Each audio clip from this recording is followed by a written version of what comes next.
sa video na to. This is like biting Japan, pare. Gagawin natin isang ultimate Japanese food trip dito sa Mall of Asia. Ito yung fried rice na sobra sa umami. Malalaking platters ng Japanese food tulad ng tempura. Pag masarap daw ang tempura sa isang Japanese restaurant, it's a good sign. Yakisoba. Para siyang savory meaty noodle dish.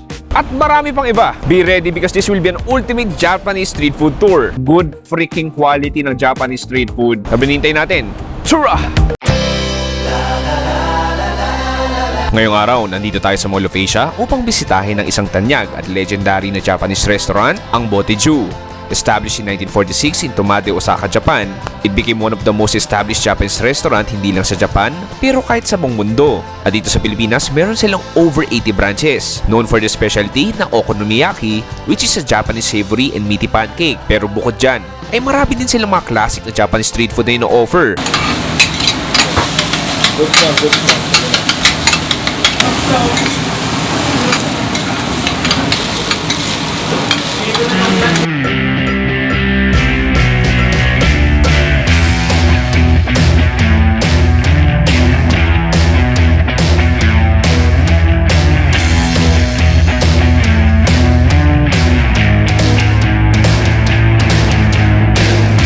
Ngayong araw, pang malakasan ng food trip na gagawin natin, tayo orderin natin ang kanilang mga party platters tulad ng prawn tempura, gyoza, pork belly yakisoba, Boteju special salad, garlic fried rice, and assorted sushi. At hindi natin papalagpasin ang superstar nila, ang okonomiyaki. Okay pare, simulan natin ang ultimate Japanese food trip dito sa Mall of Asia, dito sa Boteju. This is amazing. Para akong may fiesta ng Japanese street food sa harap ko. Anyway, simulan natin sa nila. Di ko alam kung ilang pirasa to, pero ang daming tempura. Pag masarap daw ang tempura sa isang Japanese restaurant, it's a good sign. So, i-dip natin dito. Nice, ang sarap. Kung anong gusto mo sa tempura, nandun. Crispy outside, yung loob.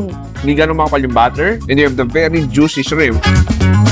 Okay, next. Punta tayo sa kanilang yakisoba. Makikita mo, no? Overloaded. I mean, ngayon nakita ng yakisoba na merong malalaking hiwa ng pork belly. And then yung repolyo nandun. Kuha this thick noodles, pare. Okay, so kuha tayo. Kuha ko dito sa plato ko. Meron tayo dito pork belly, tsaka noodles at repolyo. Ibang klase. Ang sarap nun.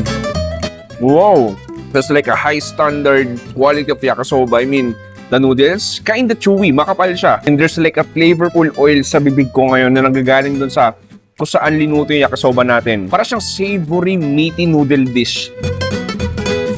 I mean, there's a hint of soy sauce, may tamis, yung repolyo nandun, and then yung pork belly, malambot. Okay, punta tayo sa ating Japanese fried rice. So makikita mo, may mga slices ng pork belly dyan. Itong itlog natin. And then ito yung linutong fried rice. So gawin ko, babasagin ko yung itlog. Nice. Kuha tayo konti. Ayan, then gusto ko may pork belly rin. Oh, this looks nice. Kaya ko makagatin to? That's just amazing. Ang sarap nun. Ito yung fried rice na sobra sa umami. I mean, it's not salty at all. Hindi ko alam kung ano sauce nilagay doon, pero ang sarap. Malinamnam. As in, you have the soft rice, the pork belly, and then the oozing creamy yolk na mapadagdag flavor. Meron tayo ditong salad. So ito, I believe itlog ata to. Nakakatawa dito, meron kang option maging healthy at hindi. Kung gusto mo na maging healthy, huwag mo isama yung baboy. Pero kung gusto mo, pwede na rin. Ang pwede natin gawin, ilagyan natin ng konting extra sauce. And then, lagay ko dito sa plato ko. Okay, tikman natin yung salad. Caesar salad ba to? Parang Caesar salad eh. Sarap. I mean, nakakatulong din itlog. Yung pork belly, extra flavor, extra texture. Dinadala ka sa Tokyo, dinadala ka sa Osaka. Kahit nandito lang ako sa Mall of Asia. Boom! Punta tayo sa next food trip natin. Gyoza tayo. Dip natin sa sauce natin. Perfect gyoza. Yung the moist and juiciness na nag-burst pag kinagat mo. And then all of that meat. Kung parang mag-garlic din siya. And then yung sauce masarap din. This is like biting Japan, pare. And then yung wrapper sa labas. Crispy. Parang medyo toasted siya. Look at this, pare. This is a huge platter ng iba't ibang variety and colors of sushi. Na sobrang dami, hindi ko alam kung anong titikman ko. Ito, tikman natin to. Dip natin sa wasabi soy sauce. Oh, sarap. Parang Feel ko bulgogi na sa loob. Ito, California Maki yata. Ang gantong pagkakataon gantong karaming pagkain. Parang, ito yung perfect na kasama mo yung tropa mo, yung pamilya mo na mahilig sa Japanese food and eating good freaking Japanese street food sa restaurant. Tikim pa ako ng isa. Okay, hindi na to kasama sa platter meals natin pero umorder na rin ako ng a la carte dahil special ito ng Boteju. Ito yung kanilang okonomiyaki. Overloaded to, premium pare. So makita mo may itlog dito. Pare, basagin natin yung itlog. Nice, look at that. Ito yung parang pancake nila eh. Wow, oh look at that. Nice pare. Nakita ko yung karne ng baka, yung crab stick, yung repolyo, yung itlog. Ah, nice. Look at that. Ako lang ba? Meron siyang hipon sa loob. I mean, this is an amazing day eating good freaking quality ng Japanese street food. Cheers para sa inyo. This is like an ultimate savory goodness na pancake. All of that meat, all of the seafood, yung baka, yung hipon, parang may squid din. And then that okonomiyaki sauce, parang siyang dark sweet soy sauce. Ang complex yung texture, ang daming ganap.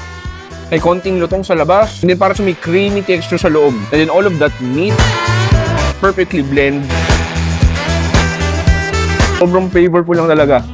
Ano pa mas maganda sa ginagawa natin ngayon? I mean, you can order yung small portion nila, pero, I mean, kita mo, tulad nito, isang tray ng tempura, pwede mong dito kainin kung mahilig ka sa tempura, at pwede rin iuwi. Kumbaga kung may birthday kayo, kung may special ganap, kung may kasal, may small gathering, pwede nyo i-take out yung mga pagkain ng Boteju and have an ultimate Japanese food trip sa bahay. Pero total, nandito ako ngayon dito na ako kakain. I'm floating around 10 feet over the ground. Uy pare, dito nagtatapos sa ating ultimate Japanese street food tour o street food trip sa Boteju. I mean, Boteju, one of the most legendary Japanese restaurant dito sa Pilipinas. 80 branches pare. At maganda nga dun kung medyo bitin ka pa sa kinain mo, pwede kang umorder ng ganong kalaking party trays na pwede mo ihanda sa birthday, binyag o kahit anong occasion pwede mo nang kainin yung pagkain ng Boteju. Anyway pare, kung nasarapan kayo doon hanapin nyo na, pumunta na kayo sa nearest branch ng Boteju sa bahay ninyo. Maraming salamat sa panonood. Ako si Chewy dito sa Mall of Asia nagsasabing stay safe, good night and goodbye. Bang! CM Punk is back. High and low, it's high.